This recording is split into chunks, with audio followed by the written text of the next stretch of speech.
Rajiv times आपके साथ मैं हूं आराधना नामदेव। रुक करेंगे खबरों की ओर। आपको बता दें, झाबुआ और अलीराजपुर में सामूहिक विवाह सम्मेलन का भव्य आयोजन हुआ, जिसमें मुख्यमंत्री डॉक्टर मोहन यादव शामिल हुए। इस दौरान कई जोड़ों का विवाह संपन्न कराया गया। मुख्यमंत्री ने कन्या पूजन और दीप प्रज्वलन कर कार्यक्रम का शुभारंभ किया और मंच से विकास कार्यों की कई घोषणाएं भी की हैं। मध्य प्रदेश के झाबुआ और अलीराजपुर में सामूहिक विवाह समारोह का भव्य आयोजन हुआ, जहां मुख्यमंत्री डॉक्टर मोहन यादव विशेष रूप से शामिल हुए। उनके साथ कैबिनेट मंत्री नागर सिंह चौहान, सांसद अनीता चौहान और अन्य जनप्रतिनिधि भी मौजूद रहे। मुख्यमंत्री ने दीप प्रज्वलन कर कार्यक्रम का शुभारंभ किया और नवविवाहित जोड़ों को आशीर्वाद दिया। गायत्री परिवार के माध्यम से 1369 जोड़ों का विवाह संपन्न कराया गया, तो वही मंच पर प्रतीकात्मक रूप से 11 जोड़ों को 49,000 रुपए के चेक भी प्रदान किए गए। इस अवसर पर मुख्यमंत्री ने विधानसभा क्षेत्र के विकास कार्यों को लेकर बड़ी घोषणाएं की हैं। खास तौर पर समारोह स्थल पर एक स्टेडियम के निर्माण का ऐलान भी किया है। और प्रत्येक जोड़े के लिए जो हमारी सरकार ने घोषणा की थी 55,000 रुपये प्रति जोड़ा, हजारों लोगों का विवाह हो रहा। यहाँ से थोड़ी देर पहले हम झाबुआ गए थे, वहाँ 2,000 जोड़े, यहाँ 1,370 जोड़े। थोड़े से कमज़ोर वर्ग के, थोड़े से आय में कहीं कोई कमी रह गई होगी, तो सरकार के माध्यम से हर परिवार के बेटे बेटी का विवाह कराने का हमने अपने संकल्प पत्र में घोषणा की थी। और हम उस बात पे कायम होते हुए ऐसी सभी योजनाओं को, जिनसे लोगों की ज़िंदगी में बदलाव आए, अनावश्यक उन पर कर्जा नहीं हो, वो परेशान नहीं हो।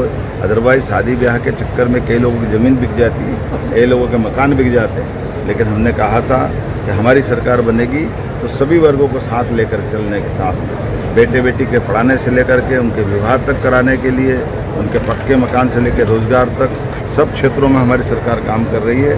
इसलिए आज के इस अवसर पर मैं अलीराजपुर और झाबुआ, ये हमारे आदिवासी अंचल के सबसे आखिरी ज़िले, बॉर्डर के ज़िले हैं, लेकिन इस क्षेत्र में भी लगातार विकास के सभी पैमानों को खरा उतरते हुए व्यक्तिगत जीवन में भी हम मदद करने के लिए तैयार है।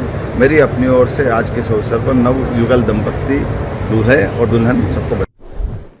तो अगली खबर आपको बता दें, जहां सागर के रैली थाना क्षेत्र से एक घटना सामने आई है, जहां नवविवाहिता की जली हुई लाश उसके ही घर में मिली है।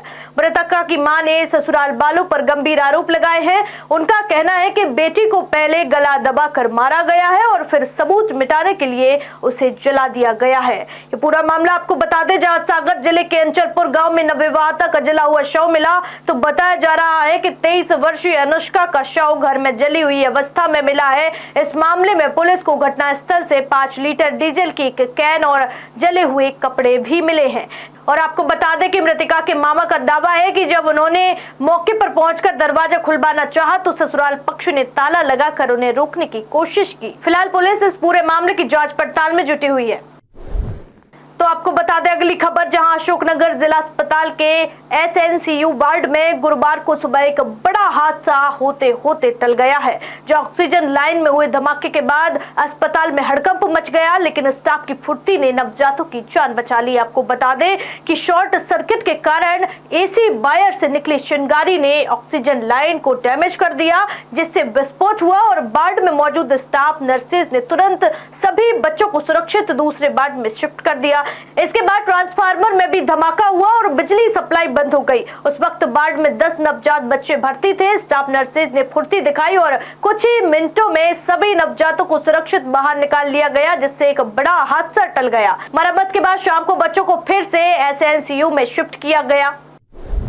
तो चलिए रुक करेंगे अगली खबर की और आपको खबर बता दें जबलपुर से, जहां जबलपुर में मेडिकल स्टोर्स की कई दुकानों में अनियमितताएं मिलने पर प्रशासन ने मेडिकल स्टोर्स के लाइसेंस निलंबित कर दिए हैं और कुछ लोगों को नोटिस भी जारी किए हैं। दवा निरीक्षकों ने खांसी सिरप, दर्द निवारक जेल और पैरासिटामोल सिरप के सैंपल लेकर जांच के लिए भोपाल भेज दिए गए हैं। आपको बता दें कि जबलपुर में प्रशासन ने मेडिकल स्टोर्स पर शिकंजा कस दिया है। निरीक्षण में कृष्णा मेडिकोज, आयुष्मान मेडिकोज, प्रधानमंत्री जन औषधि केंद्र समेत कई दुकानों में गड़बड़ियां मिली है। कृष्णा मेडिकोज पर फार्मासिस्ट गैर मौजूद मिले हैं, एक्सपायरी दवाएं पाई गई है और दस्तावेज भी अधूरे थे, जिसके चलते लाइसेंस 5 दिन के लिए निलंबित कर दिया गया है। तो वही साई आस्था मेडिकल में भी गंभीर अनियमितताएं मिली है, जहाँ लाइसेंस प्रदर्शन सुरक्षित नहीं था और फार्मासिस्ट भी गैर हाजिर थे, जिससे इसका लाइसेंस 7 दिन के लिए निलंबित किया गया है। प्रशासन ने स्पष्ट कर दिया है कि ऐसी गड़बड़ियां बर्दाश्त नहीं की जाएंगी और भविष्य में भी इस तरह की सख्त कार्रवाई जारी रहेगी। इस बुलेटिन में फिलहाल इतना ही। देश दुनिया की तमाम खबरें देखने के लिए देखते रहिए राजीव टाइम्स। नमस्कार।